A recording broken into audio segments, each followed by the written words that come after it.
Justice ജെ.ബി. Koshy commission റിപ്പോർട്ടിലെ ശുപാർശകൾ നടപ്പാക്കുന്നതുമായി ബന്ധപ്പെട്ട് സർക്കാരും സഭാ നേതൃത്വങ്ങളും തമ്മിൽ തർക്കം തുടരുകയാണ്. സിറോ മലബാർ സഭയും KCBCയും കത്തോലിക്ക കോൺഗ്രസുമൊക്കെ രൂക്ഷ വിമർശനങ്ങളാണ് സർക്കാർ റിപ്പോർട്ട് നടപ്പാക്കാത്തതിനെതിരെ ഉയർത്തുന്നത്. മുഖ്യമന്ത്രി പിണറായി വിജയൻ 2026 ജനുവരി ആദ്യവാരം നടത്തിയ അവലോകന യോഗത്തിനു ശേഷം പുറത്തുവിട്ട വിവരങ്ങൾ പ്രകാരം കമ്മീഷൻ സമർപ്പിച്ച 284 ശുപാർശകളിൽ 220 എണ്ണം വിവിധ വകുപ്പുകൾ നടപ്പിലാക്കി കഴിഞ്ഞു. നിലവിലുള്ള നിയമങ്ങൾക്കുള്ളിൽ നിന്ന് ചെയ്യാവുന്ന കാര്യങ്ങൾ വേഗത്തിൽ പൂർത്തിയാക്കിയെന്നാണ് മുഖ്യമന്ത്രിയുടെ അവലോകനം. കൂടുതൽ നയപരമായ തീരുമാനങ്ങൾ വേണ്ട 7 പ്രധാന ശുപാർശകൾ മന്ത്രിസഭയുടെ പരിഗണനയ്ക്ക് സമർപ്പിക്കാനും തീരുമാനിച്ചു.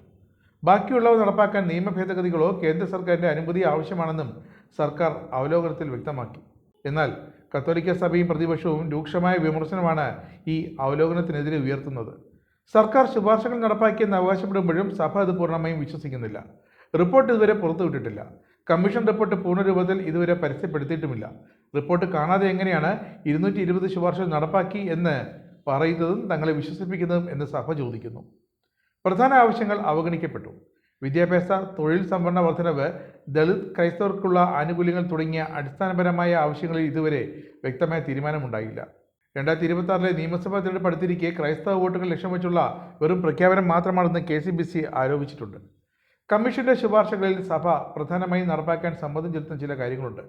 പിന്നോക്ക ക്രൈസ്തവ വിഭാഗങ്ങളുടെ വിദ്യാഭ്യാസ സംവരണം 4 നിന്ന് 6% ഉയർത്തണം. ദളിത് ക്രൈസ്തവർക്ക് പട്ടികജാതിക്കാർക്ക് തുല്യമായ ആനുകൂല്യങ്ങൾ നൽകണം.